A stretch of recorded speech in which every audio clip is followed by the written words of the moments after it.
Hello and welcome back to the program, Dear Men, Love God. We are in the third chapter of the letter to the Romans. And so we find ourselves looking back on the last episode. How do we judge? What does that mean? Well, we learned that it means to discern how we are supposed to be, but not to condemn others. We also saw that there is a way to follow the law of Christ. We have to do it and not just hear it. And St. Paul continues today, what advantage then has the Jew, or what is the profit of circumcision? Much every way. First indeed, because the words of God were committed to them. For what if some of them have not believed? Shall their unbelief make the faith of God without effect? God forbid. But God is true, and every man a liar. As it is written, that you may be justified in your words, and may overcome when you are judged. But if our injustice commend the justice of God, what shall we say? Is God unjust, who executes wrath? I speak according to man. God forbid. Otherwise, how shall God judge this world? Well, absolutely. A lot of people, they get wrapped up in this notion of God as loving, and He is. He is loving and merciful, but He is a very dutiful Father, and sometimes that requires punishment, chastisement. Sometimes in adversity, we as children learn better. A lot of hard lessons have shaped my life, and it's made me a better person. But if it had all been just rainbows and puppy dogs, I wouldn't be the man I am today. That is for sure. We're called to be challenged. Things will be difficult, and we as a society, I think we find ourselves with a lot of evil tolerated because we were so relaxed in our promotion of the good. There were plenty of people who, got aggressive about their faith, who would just go around and shame anybody who didn't follow Christ, and that just pushed people further away. So as Christians, whether brought up in the faith or if we've been converted to it, we have the benefit of a certain degree of education in the matter. So we have a natural advantage in that we know what is being asked of us. And so that gives us a sort of roadmap in the deposit of faith to know that what we are believing is unerring. It is the truth. And so as long as we walk that path, hey, we'll be fine. But, just because it's been laid out for us, that doesn't mean that those who are without that particular roadmap, I'm speaking of people who reject Christ, that doesn't mean that they can't get there. It's a more difficult proposition for them because for whatever reason, either they weren't taught the faith or they were taught poorly, or, somebody, set a bad example and that just turned them away. But so long as they are of good will and are constantly seeking, it is entirely possible that they can find. And so if we are unjust in condemning others, is God unjust for allowing evil to run rampant in the world? I say absolutely not. Even those of us who follow Christ, moderately well, we commit wrongs every day. And so we deserve punishment for those misdeeds, We can't just demand that society be made perfect, because we don't deserve it. We haven't done anything to deserve it, So what we have to do is the best we can with the time we have, and that means carrying our cross. It's never going to be easy, and I think getting bitter about the lack of goodness and purity in the world, that doesn't help matters. For if the truth of God has more abounded through my lie, unto His glory, why am I also yet judged as a sinner? And not rather, as we are slandered, and as some affirm that we say, let us do evil, that there may come good. Whose damnation is just? What then? Do we excel them? No, not so. For we have charged both Jews and Greeks that they are all under sin. As it is written, there is not any man just, there is none that understands, there is none that seeks after God. All have turned out of the way. They are become unprofitable together. There is none that does good. There is not so much as one. Oh, this is from a man who not only saw Christ, but, was around, who knew the apostles, who lived during Jesus's active ministry. So if, these people aren't good, how can any of us claim that we are good? As a society, the world rises and falls together. We are all in the same boat. So just because some are, doing more work on the ship and others aren't, that doesn't mean that our life is going to be good. If the ship crashes ashore, we're going to have as much trouble as those who, didn't put in the work, So that's not to say that we should all just, give up and, do nothing, because that also is its own condemnation. But we're supposed to help guide people along and, do our best to overcome other shortcomings, because we have our own shortcomings and we need people to be there to pick up our slack too. And so, we can't overcome evil with clever tactics and strategy. There are a lot of people, St. Paul's absolutely right. There are a lot of people who think that, as long as, we do this or that, it doesn't matter that it's not Christian, it'll accomplish good. No. Or, and thinking that in doing evil, God will make up for it on our behalf, because it's like, okay, I did the best I could. I'm not perfect, so God will take care of it for me. No, absolutely not. Why should God help us if we turn to evil? As Christians, we have to be resolute. As men, we have to be strong and steadfast. It's not always expedient to be patient, to be kind and charitable. It may seem like in so many matters, and please, in the comments below, give examples in your own life of where, you took the harder route. It's like, okay, I could have done A, but Christ is calling me to do B. And just examine, the benefits that you've gained from following B, even if it was harder.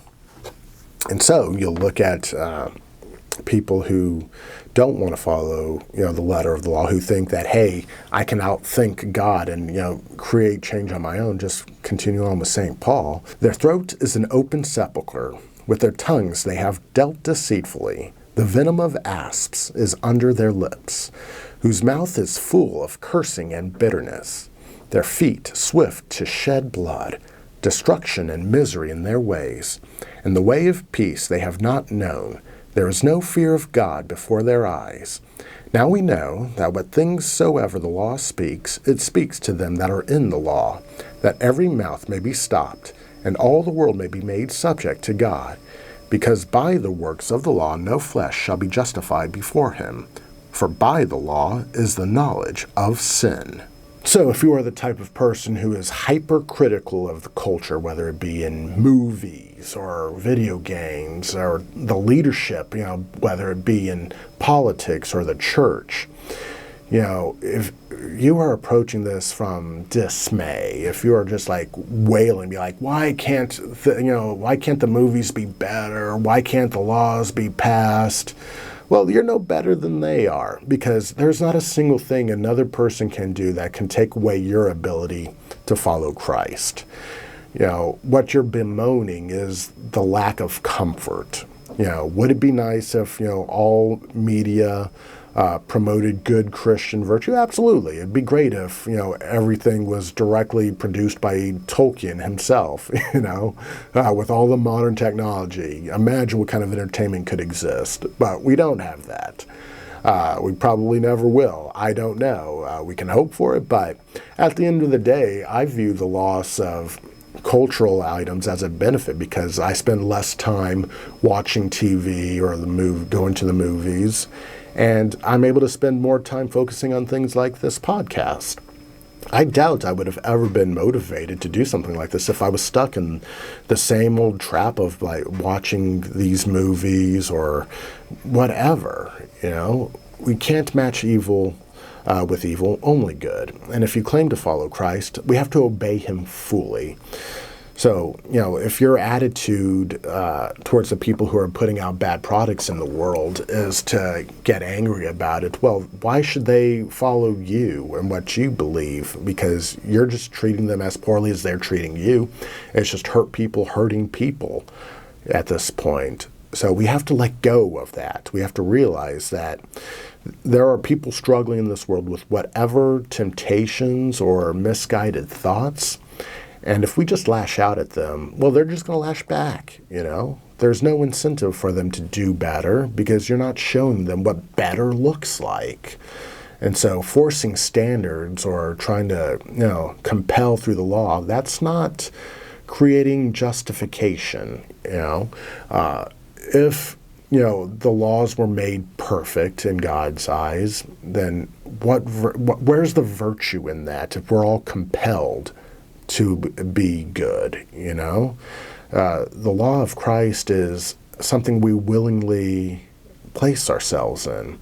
And so when we have things like under the Judaic law, where everything was spelt out, it's like, okay, you knew what sin was. You had all that knowledge, which meant that you had the ability to fall into it. That's exactly what happened with Adam and Eve. They went from being completely oblivious to it, but wanted to know, what is evil? I want to be more like God. And they were made well aware, So as we come out of this Judean attitude of what the law is into what the Christian mindset is, we're not supposed to, be formulaic. It's meant to be something that is inscribed in our hearts. But now without the law, the justice of God is made manifest, being witnessed by the law and the prophets, even the justice of God by faith of Jesus Christ, unto all and upon all them that believe in him. For there is no distinction, for all have sinned, and do need the glory of God, being justified freely by his grace, through the redemption that is in Christ Jesus, whom God hath proposed to be a propitiation through faith in his blood, to the showing of his justice for the remission of former sins, through forbearance of God, for the showing of his justice in this time, that he himself may be just, and the justifier of him who is of the faith of Jesus Christ. And so what we see here is that the law of the Jews reveals what God demands of us. That's not wiped out just because we are now under the law of Christ. But they manifested it into their governance, and that changed nothing. You had so many people who behaved sinfully, even among the Pharisees. They did not live it in their hearts. It just became this superficial show. So Christ freed us from a judicial subjection to the law. That doesn't mean the law is wiped away. Oh no. Everything we are called to do still is there, but we are asked to submit to it, not to be subjected by it. And that's so that we can live it fully and with the entire world out of love, and not just because a government decides that it'll be that way. Even though each of us is unworthy, Jesus died for all of us. That's an important thing to remember, and our job isn't to condemn people. If we created laws to punish every sin in the books, well, all we've done is taken away a human life and not given them the opportunity to learn and to grow and to accept Christ. You have done a disservice to them. So what we have to do, rather than have a myriad of laws, is to reach out to people, to be the example, and do the hard, patient thing of guiding them, healing them, so that they come to accept Christ. Where is then your boasting? It is excluded. By what law? Of works? No, by the law of faith. For we account a man to be justified by faith without the works of the law. Is he the God of the Jews only? Is he not also of the Gentiles? Yes, of the Gentiles also. For it is one God that justifies circumcision by faith and uncircumcision through faith. Do we then destroy the law through faith? God forbid. But we establish that law. And we see here, and they'll come up in later epistles to clear this up even more, but it is worth noting that St. Paul isn't telling us that, we're not supposed to do good works. What he's saying is that they aren't necessary for salvation, in the sense that whatever we do, like me here trying to do this podcast, if I don't get a single person watching this video, have I failed? Have I not achieved salvation? No, not necessarily. I've done the best I can. I'm spending all this time reading through the Bible and talking about it. So there is merit in that. But it's not this work that gets the salvation. It's the love that I show to God, the patience that I have, one for myself, and trying to do the best job I can. But whatever is achieved through that is achieved. I don't gain anything by doing this, and it's important to note that it's the nature of statutory actions that won't save anyone. So, say the policy of, our country was that, hey, everybody must spend, an hour or 2 hours a day doing a podcast on following Christ. Well, I would make of it an intellectual pursuit. I'd hop here, get on this camera, do all this work and everything, and I'd do the best I can. But would I be doing it out of love? Probably not. It would be something that was coerced upon me. And so that is what St. Paul is talking to, not that we're not supposed to do good works. We are. I should be here right now doing something, if not this, something similar. And what that work looks like is different for everybody. But what St. Paul is saying here is that, it can't be something that's legally imposed. If all branches of the government were filled with good practicing Catholics, and they made sure every law conformed to God's will, not a single person would be saved, because, as I said earlier, it would just be a coercion. We're just, trying to force people to abide by what we say. There would be no conversion of heart, because they wouldn't understand. What is there for them to understand if they don't believe? We have to help people's unbelief. Slavery to statutes isn't living out the faith. Only the free acceptance of to follow the law of Christ in our heart can save us. And we accomplish that in the work we do. We demonstrate our faith through our works. So it's not works that is bad, it is subjugation, mandatory activity. If the church would try to decree the length or content that I or anybody were to talk about of the faith, well, then that wouldn't be that wouldn't justify any of us, because it would be imposed. And so, looking on the law, in the next episode, we're going to look at Abraham, what it is that he established, and what the law of the Lord means for us today. So I hope you enjoyed this episode. Please leave your comments below so that we can continue to discourse on this. In these moments when I do the episodes, I may not fully know everything that I want to talk about. I may forget some things, and so I'm always happy to address things that I may not have thought of later on. I'm planning on, at the end of each epistle, to do sort of a roundup of comments or thoughts shared with me. So please share below, and I would love to address them at a later date. So thank you, and God bless. Hope you have a wonderful day.